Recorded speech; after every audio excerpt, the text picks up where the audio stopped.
What makes a good friend? I expect you can think of quite a few things. Somebody who is kind to you, who shares their things with you. Somebody you know that you can trust to keep their promises.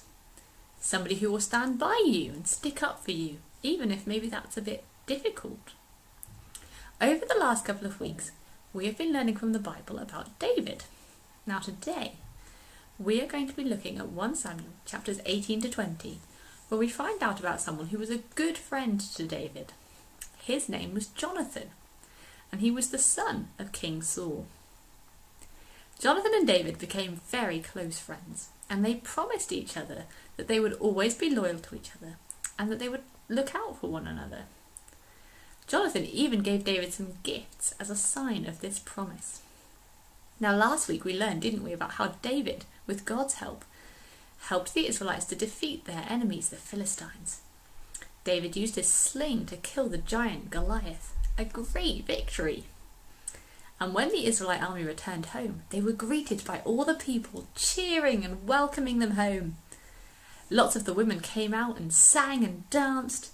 They played instruments and they sang these words: Saul has slain his thousands, and David his tens of thousands.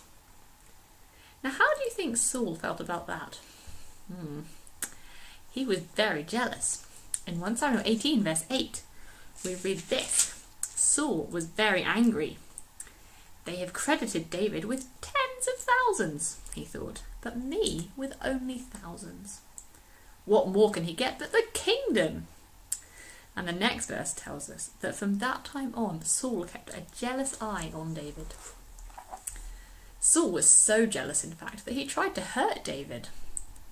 The very next day, David was playing his harp for the king, as he often did, and Saul suddenly picked up his spear and threw it right at him. The Bible tells us that Saul said to himself, "I'll pin David to the wall." God was with David, and he escaped. But he was in danger. Saul's jealousy took over and caused him to behave very badly. It can be tempting to be jealous, can't it, of other people? Perhaps someone at school does better than you or has more toys than you, and that makes you feel cross. Perhaps somebody seems to be more popular than you, and that makes you jealous. Now, if we keep on thinking these thoughts and let them grow, it will make us more unhappy, and it can easily lead to us being unkind or hurtful. Now, Jonathan could have been jealous of David too. As the king's son, normally Jonathan would have been the next king. But God had promised that David would be king instead. Rather than being angry about this, Jonathan trusted that God's way was best. He wasn't jealous of David. Instead, God helped him to be a good friend. And God can help us too. He knows what is best for us, and if we trust him, we don't need to be jealous of anyone. Through Jesus, we can be friends with God, and he will never let us down. Now, Jonathan loved his father Saul, but he knew that he wanted to kill David, and because Jonathan was David's friend, he wanted to protect him. He warned David to hide until he could speak to his father. In chapter 19, verses 4 to 7, we read that Jonathan spoke well of David to his father Saul and said to him, "Let not the king do wrong to his servant David. He has not wronged you, and what he has done has benefited you greatly. He took his life in his hands when he killed the Philistine," that's Goliath, "and the Lord won a great victory for all Israel, and you saw it and were glad. Why then would you do wrong to an innocent man like David by killing him for no reason?" And Saul listened to Jonathan and took this oath. He said, "As surely as the Lord lives, David will not be put to death." So Jonathan called David and told him the whole conversation. He brought him to Saul, and David was with Saul as before. So Jonathan had reminded Saul of all the good things that David did to help him and the people of Israel. He had led lots of battles against the Israelites' enemies, and with God's help he defeated them. "David is on our side," Jonathan said. And Jonathan was very brave to stand up for David like this. Saul was his father, but he was also the king, and he could have punished him for disagreeing with him. But Jonathan had promised to be loyal to David, and he kept that promise. Sadly, after a while, Saul forgot his promise not to harm David.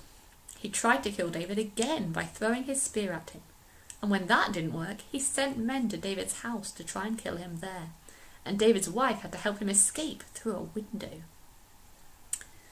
David told Jonathan that Saul was trying to kill him again, but Jonathan said, "Never! You are not going to die. Look, my father does not do anything, great or small, without confiding in me. Why should he hide this thing from me?" But David replied, "Saul knows that you and I are friends. He hasn't told you about his plans to kill me because he knows that you'll try and stop him." "Okay," said Jonathan, "what do you want me to do?" Now the next day there was a festival at the palace, and David was supposed to be there. Let's read David's plan. He said this, "Look, tomorrow is the new moon festival, and I am supposed to dine with the king. But let me go and hide in the field until the evening of the day after tomorrow. If your father misses me at all, tell him, David earnestly asked my permission to hurry to Bethlehem, his hometown, because an annual sacrifice is being made there for his whole clan. If he says, 'Very well,' then your servant," that's David, "is safe. But if he loses his temper, you can be sure that he is determined to harm me." So the next day, Saul noticed that David's place at the table was empty, but he didn't say anything. The day after that, though, when David still wasn't there, Saul asked Jonathan where he was. As they had agreed, Jonathan said David had gone back to his hometown to see his family. How did Saul react? Did he say, "Very well"? Well, no. 1 Samuel 20, verses 30 to 33, tell us that Saul's anger flared up at Jonathan, and he said to him, "Don't I know that you have sided with the son of Jesse," that's David, "to your own shame? As long as the son of Jesse lives on this earth, neither you nor your kingdom will be established.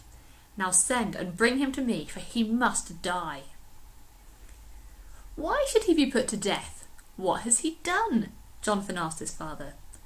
But Saul hurled his spear at Jonathan, intending to kill him. And Jonathan knew that his father intended to kill David. Jonathan needed to warn David, and they had planned a way to do this.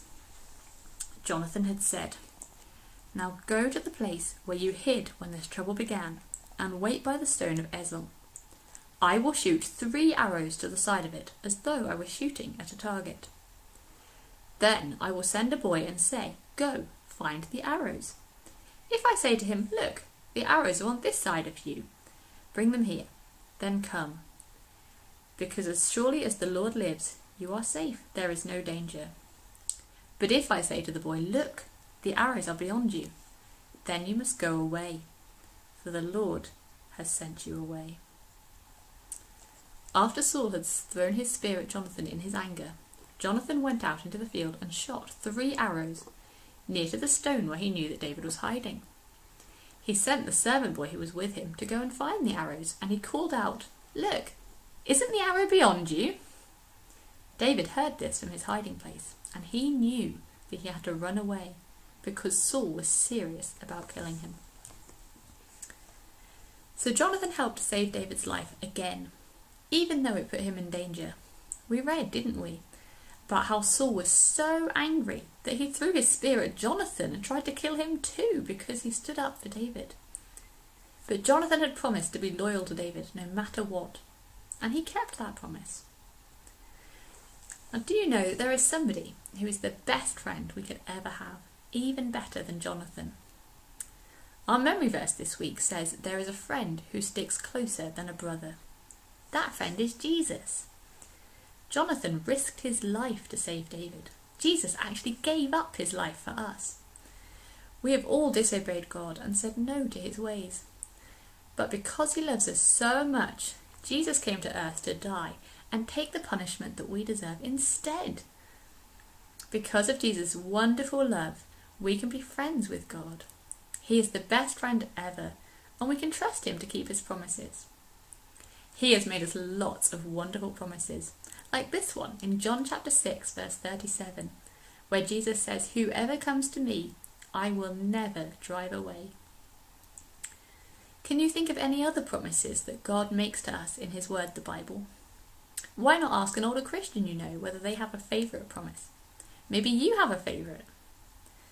If you are friends with God through Jesus, you have the best friend ever, and he will always care for you.